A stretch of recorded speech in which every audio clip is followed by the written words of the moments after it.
ये चूरन बेच रहा है। मैंने इस ताऊ को पहले भी बोला था ट्वीट करके कि तुम ट्वीट मत करो, और मैंने बोला था यहूदी देख रहा है तुम्हें, इजरायली देख रहा है, तुम्हारा लोकेशन पता लग जाएगा मोबाइल पे, उसी के ऊपर मारेगा मिसाइल, मोबाइल के ऊपर आके लगेगी। ये सब मत करो फालतू की। ये खुद नहीं कर रहा, पर्ची लिख के दे रहा है, कर कोई और रहा है। नहीं सर, बात तो ठीक है, वो सर वो पर्ची पे मारेंगे, उनके पास पर्ची जा कहां से रही है? पर्ची कहीं मॉस्को तक तो नहीं पहुंच रही। वैसे कहा यह जा रहा है कि भाई साहब ईरान जो है वो रूस से बड़ा खफा है कि तुमने यार सीरिया में इतना साथ दिया था, हमारा साथ नहीं दिया, तो हमारी से क्या दोस्ती तुमने निभाई। ऐसा युद्ध विराम है मेजर गौरव आर्य? ये युद्ध विराम नहीं है, ये this is something that Trump has decided. Trump ने खुद फैसला कर दिया कि युद्ध विराम हो गया, युद्ध विराम हो गया। ना इसको इजराइल मान रहा, ना इसको ईरान मान रहा है। तो मुझे ऐसा लगता है कि ये ट्रम्प की जो दगा का हैट्रिक है, ये ट्रम्प की धोखेधड़ी का हैट्रिक है। पहले स्टीव विटकॉफ वाला कि ओमान में संडे को प्रोग्राम होना है बातचीत करने वाला, फ्राइडे को बमबारी शुरू हो जाती है।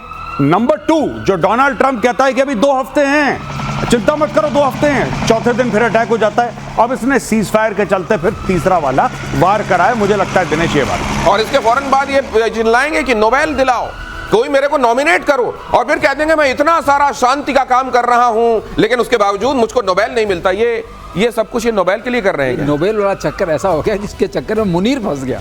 हाँ उसने कहा इनको नोबेल दे दीजिए। हाँ? अब उसके खिलाफ उसके देश में झंडे चल रहे हैं। हाँ, तो वहां ये गद्दार निकला। थोड़ा तो इंतजार करते, नमक खाते ही नोबेल चिल्लाने लगे। इसीलिए कहते हैं धैर्य रखिए, धैर्य रखिए। देखिए क्या हो रहा है, और खास तौर से इनके साथ एक और थोड़ा टाइम है तो बताइए। हाँ, बताइए। एक मैडमैन थ्योरी है। मैडमैन थ्योरी का ट्रम्प के साथ है मैडमैन थ्योरी, ध्यान से सुनिए। मैडमैन थ्योरी ये किसने की थी? निकोला मैकियावेली ने। अच्छा। उसने ये लिखा था 1817 में कि ऐसे कुछ लीडर्स होते हैं जो अपना ऐसा हिसाब बनाते हैं कि वो आपको समझ में नहीं आता कि ये क्या करेंगे। तो फिर क्या मतलब आप इनको मैडमैन कह रहे हैं तो किम जोंग उन नाराज हो जाएंगे? देखिए वो कम नाराज हो, वो किम जोंग को जो कहते हैं मैं चलाऊंगा आसपास से निकलती है, लेकिन किया कुछ नहीं उन्होंने। अच्छा। अब आप इनको देखिए, उसमें आते थे ख्रुश्चेव। ख्रुश्चेव जब लिबियन क्राइसिस, जब वो वहां वाली क्राइसिस हुई थी, इन्होंने वहां जाके रख दिया था। तो इन्होंने कहा कि हम टर्की में रख देंगे।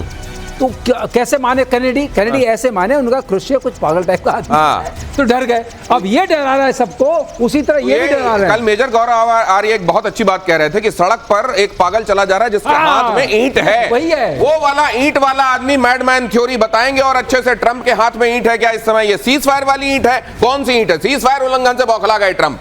ईरान इजराइल दोनों ने किया उल्लंघन, ट्रंप ने कहा। इजराइल से नाखुश, ईरान से भी खुश नहीं, ट्रंप ने कहा। ईरान के एटमी साइट्स पूरी तरह से नष्ट हो गए, ट्रंप ने कहा। इजराइल का हथियार निकालना पसंद नहीं आया, ट्रंप ने कहा। ट्रंप ने कहा है कि सभी से शांति की अपील करते हैं। तो ट्रंप जब कहें हथियार निकालो तो आप हथियार निकाल लीजिए। ट्रंप जब कहें चलो म्यान में डाल दो वापस तलवारें, तो आप म्यान में डाल दीजिए, और उसके अतिरिक्त आप कोई हिमाकत मत कीजिए, वरना ट्रंप नाराज हो जाएंगे। नहीं, एक और बात मुझे समझ में नहीं आई। अभी मैंने खबर पढ़ी है, पता नहीं हमारे रनडाउन में है वो कि नहीं है, कि 400 किलो एनरिच्ड यूरेनियम गायब है। गायब है वो? हाँ, बिल्कुल सही। 400 किलो एनरिच्ड यूरेनियम गायब है ईरान से, किसी को नहीं पता वो गया कहां पे। अब यही मैं कहता हूं, जल्दबाजी का नतीजा यही होता है। लड़ाई शुरू करो, अरे बंद कर दो, इसको शुरू करो, इसको, अरे तुम्हारा काम ही खत्म नहीं हुआ तो बंद क्यों करी तुमने? सीज फायर डिक्लेयर क्यों करा? ठीक है। और वहां पे इन लोगों ने क्या करा कि इन्होंने रसमलाई खिलाई किसको? आसिम मुनीर को, कि बेटा खा मेरे गरीब दोस्त, खा रसमलाई। तो उसने रसमलाई खा ली। अब क्या हुआ है, जैसे सर ने बोला था कि पाकिस्तान में मुनीर के खिलाफ जो प्रदर्शन हो रहा है, इन्होंने पता है आपको क्या करा है दिनेश? इन्होंने ऐसी खूबसूरत बात करी है कि मुनीर चुप है, माफी मांगने के लिए उन्होंने शहबाज शरीफ रखा हुआ है। एक आदमी रखा हुआ है कि भाई तू माफी मांगेगा, तुझे हम प्रधानमंत्री बोल देंगे, तू माफी मांगेगा। सारे कांड जितने भी बुरे काम हैं वो करे आसिम मुनीर, माफी मांगे शहबाज शरीफ। ये वहां पे गेम चल रहा है। तुझे हम प्रधानमंत्री बोल देंगे, जहां बोले वहां आके माफी मांग लेना, जिम्मेदारियां ले लेना, बाकी तो हम संभाल ही रहे हैं देश को। इससे पहले ट्रंप ने युद्ध विराम की घोषणा की थी। ट्रंप ने कहा सभी को बधाई। ट्रंप ने कहा इजराइल ईरान के बीच में संपूर्ण युद्ध विराम हो गया है। गजब ही है, ये देखिए, ये है the ceasefire is now in effect, please do not violate it. Donald J Trump, president of the United States, ये ये एक तरफ ऐलान भी है, फिर एक तरफ ये भी है कि तोड़ मत देना। नहीं, मुझे बहुत अच्छी बात लगती है, बड़ी दिल में ना उम्मीद जागती है। उम्मीद कैसी जागती है दिनेश भाई? उम्मीद ऐसी जागती है कि यार president of the United states होने के लिए सिर्फ एक ट्विटर हैंडल चाहिए, अगर वो है तो 90% चीजें आपकी ठीक हो गई हैं। इसमें पॉलिसी गई भाड़ में, पॉलिसी बाद में देख लेंगे। ट्विटर हैंडल तुम्हारे पास भी है। सोच रहा हूं सर मैं भी अप्लाई कर दूं president of the United states में। मतलब बहुत सारी चीजें अगर अब इसी तरीके से सोशल प्लेटफॉर्म में होने वाली हैं, जी। बहुत सारा सरकारी काम भी यहीं पे कई जगहों पे देखा जा रहा है, चल रहा है, और यहीं से अगर प्रेसिडेंट ऑफ यूनाइटेड स्टेट्स भी अपना ऑफिस चला रहे हैं तो फिर ये बस एक्स की जरूरत है। दिनेश एक बात समझ, नाम लिखना क्यों पड़ रहा है? ये कह रहा है वायलेट मत करना। गौरव एक नहीं समझ में आ रहा है, नाम लिखना क्यों पड़ रहा है? Donald J Trump, president of the United states, पूरा नेम प्लेट पता ही नहीं है, नेम प्लेट लगा दिया उन्होंने। आप भूल ना जाएं सर, आप हल्के में ना लें उसको, इसीलिए मैडमैन ना आप कहने लगे, नाम से ही जाने, डेजिग्नेशन से ही पहचाने, इसके लिए किया जा रहा है। और साथ में ये भी कहा जा रहा है कि हो गया है, लेकिन तोड़ मत देना, सुनो, तोड़ मत देना। ऑफिस से आया बयान, लाइक अ लायन के सभी टारगेट पूरे हुए, शेर की तरह सभी ऑब्जेक्टिव सचिव। अगर युद्ध विराम का कोई उल्लंघन होता है तो इजराइल कड़ी कार्रवाई करेगा। नेतन्याहू ने बुलाई बेहद अहम बैठक, रक्षा मंत्री, सेना प्रमुख और मोसाद चीफ हुए शामिल। ये इन्होंने पहले नहीं सुनी थी नेतन्याहू को ट्रंप ने कहा था थोड़ा रुक के हल्का हाथ रख के चलना, उन्होंने तब नहीं सुना, उन्होंने अपना टाइम देखा और कर दिया काम। लेकिन उन्होंने एक बात कही, और बहुत अच्छे से कही, क्योंकि ट्रंप ने एक बात उनकी की ना, बम मारे। इन्होंने कहा देखिए जब तक वो नहीं करते हैं हम नहीं करेंगे, क्योंकि इसको नेतन्याहू को पता था वो कुछ न कुछ करेंगे। अब लीजिए, लेकिन ये अजीब स्थिति है। उधर उसको कह रहे हैं कि सीज फायर तोड़ दिया, ईरान ने देखो मिसाइलें मार दी, कतर पे भी मार दिया, वो कह रहा नहीं मैंने नहीं मारी, किसने कह दिया मैंने मारी है? तो इस तरीके से मतलब वो तो सीज फायर पे, तो ट्रंप कह रहा अच्छा तुमने नहीं मारी, तब तो तुम सीज फायर पे टिके हुए हो यार, तो फिर इजराइल ही गलत कर रही है। गजब स्थिति चल रही है। बिल्कुल, और मैं आपको बता रहा हूं ट्रंप इतना डेस्परेट है नोबेल प्राइज के लिए, वो कह रहा है कि नहीं बस मुझे दे दो। अच्छा, इसको अगर मैं तो कहता हूं कि एक नोबेल प्राइज की कॉपी बना के, खाका बना के इसको पकड़ा दो कि सर आप इसी को मानिए नोबेल प्राइज, ये बिना लिए मानेगा नहीं है। मैं आपको बता, ये बिना लिए मानेगा नहीं। ट्रंप लेकर मानेगा नोबेल प्राइज, चाहे उसको 10 लड़ाइयां शुरू करके सीज फायर करवाना पड़े। ये फालतू में शुरू करेगा, फिर सीज फायर शुरू करेगा, सीज फायर की कोई दे दो, इसको पकड़ते तभी चुप रहेगा। जब 80 साल की उम्र के करीब पहुंच के ये बच्चों वाला हट कि जैसे उसके मुंह में अगर दूध की बोतल डाल दो तो ही चुप होगा, नहीं तो वो रोता रहेगा वाली बात गजब है। अगली खबर देखिए कि सीज फायर को लेकर ईरान के विदेश मंत्री का बयान, हमारी फोर्स आखिरी मिनट तक इजराइल को सजा देगी, सभी ईरानियों के साथ जांबाज सशस्त्र बलों का आभार, ईरान खून की आखिरी बूंद तक लड़ेगा, हमारे सैनिक देश की रक्षा के लिए तैयार, दुश्मन के हमले का आखिरी क्षण तक जवाब दिया जाएगा। खामेनेई ने तो यह भी कह दिया कि हमने जंग जीत ली, हम शिकस्त खाने वाली कौम ही नहीं। बस कहानी खत्म। यही चीज तो पाकिस्तानी कहते हैं। आप पाकिस्तानियों को जितना भी मारिए, वो कहते हैं हम जज्बे वाली कौम है, हम हार ही नहीं सकते। अब इसके देखिए, ये तो ऐसा लॉजिक आपने दे दिया बेसर पैर का,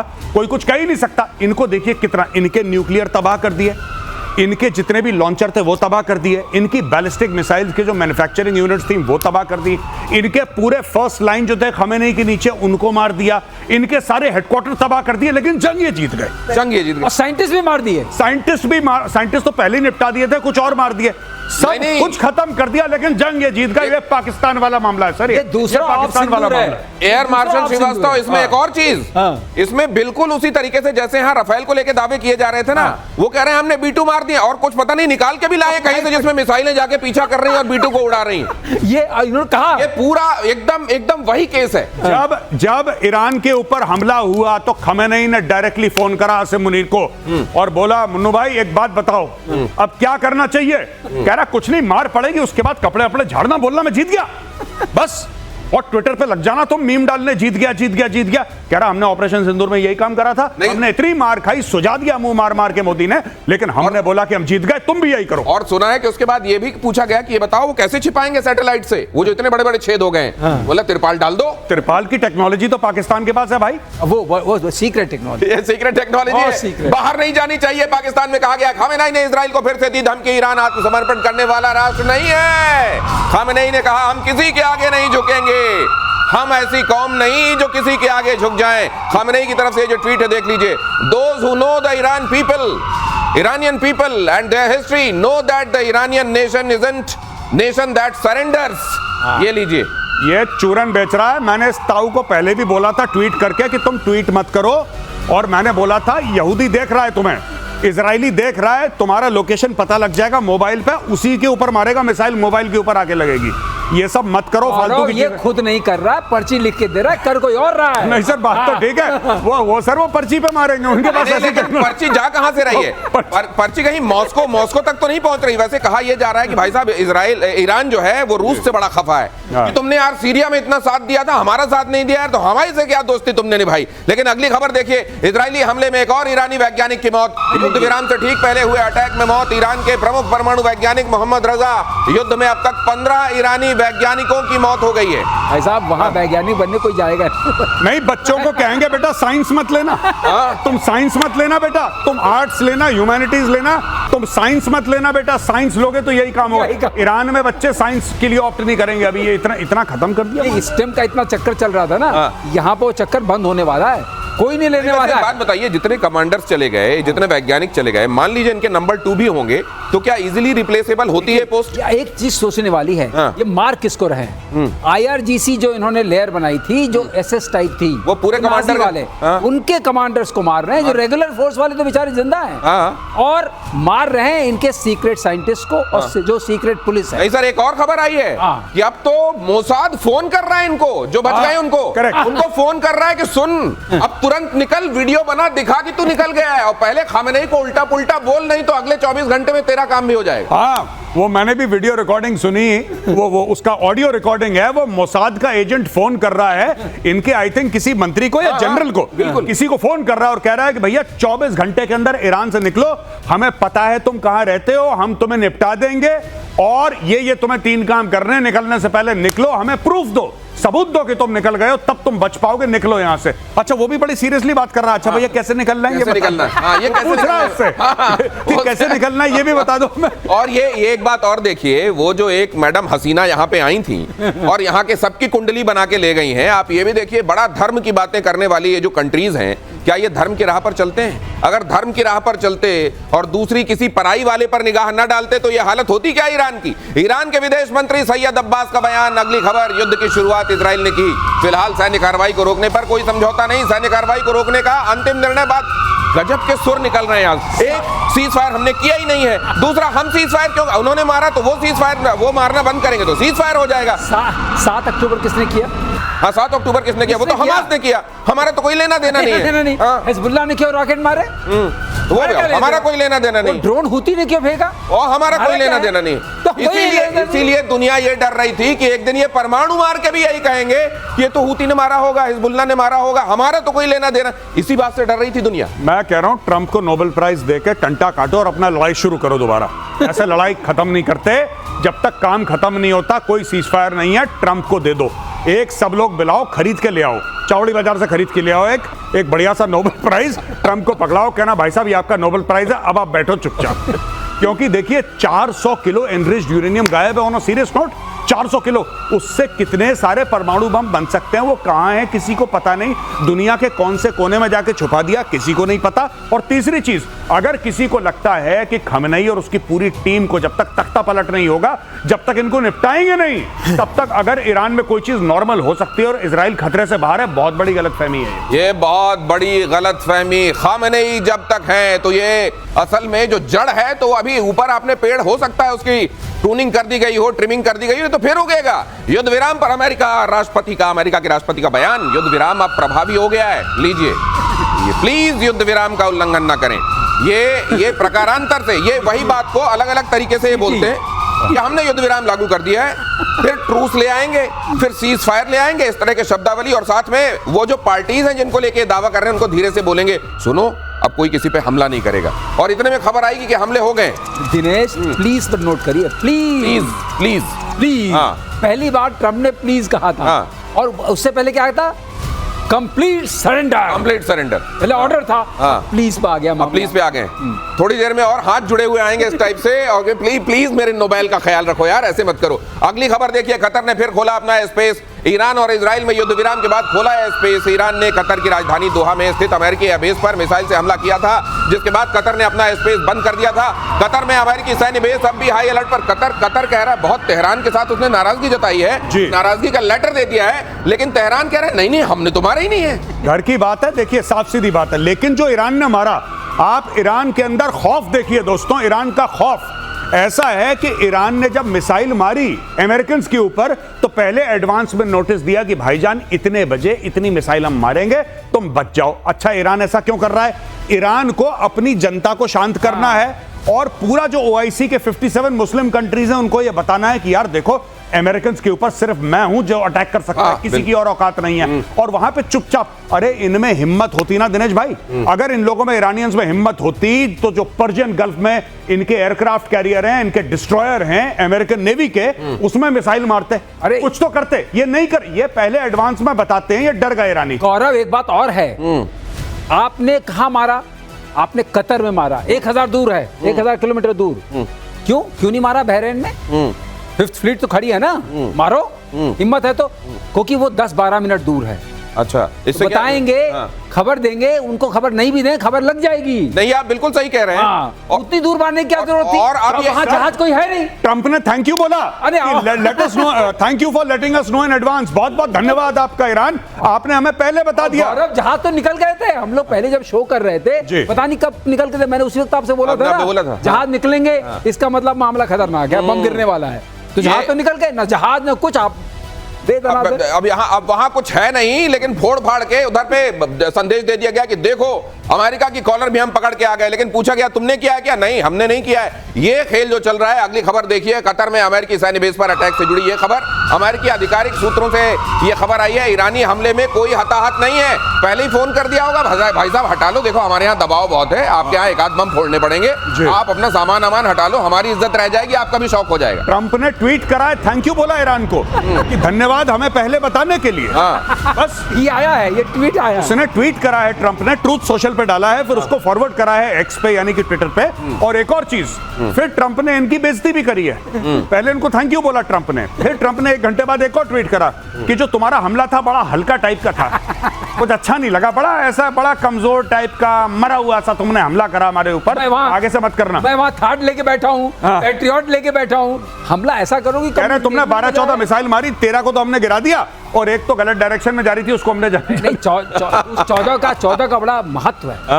उन्होंने कहा हमने भी उतने मारे जितने अमेरिका ने मारे। अच्छा, उसने 14 बॉम्ब मारे, हमने 14 मिसाइल मारी। अरे भाई साहब, बड़ा कनेक्शन। अच्छा, हिसाब बराबर। और इसीलिए अब महबूबा मुफ्ती जैसे लोग आकर कह रहे हैं कि ईरान ने पूरे मुस्लिम वर्ल्ड का रहनुमा बन के दिखा दिया है, लीडर बनकर दिखा दिया है, और उसने पश्चिमी देशों को घुटने पर ला दिया है। बस बिल्कुल, एक महबूबा मुफ्ती भारत को और पूरे एशिया को घुटने पे ले आई और एक ये घुटने पे ला रहा है। घुटने के अलावा तो बात समझ में नहीं आ रही कि आलम इस्लाम में पूरी मुस्लिम कंट्रीज में इतने अच्छे अच्छे लीडर हैं, जैसे for example crown prince Mohammed bin Salman, जो अपने मुल्क को बेहतरी की ओर ले जा रहे हैं, उनका एग्जांपल नहीं दे रहे। जो यूएई के लोग हैं, जो अपने लोगों के लिए बेहतरी कर रहे हैं, उनका उदाहरण नहीं दे रही महबूबा मुफ्ती जी, उदाहरण दे रही है किसका? खमेनेई का। ये आदमी जो कि हिजबुल्लाह और हमास पाल के बैठा हुआ है, उसका उदाहरण दे रही है। ये तो हाल है इनके।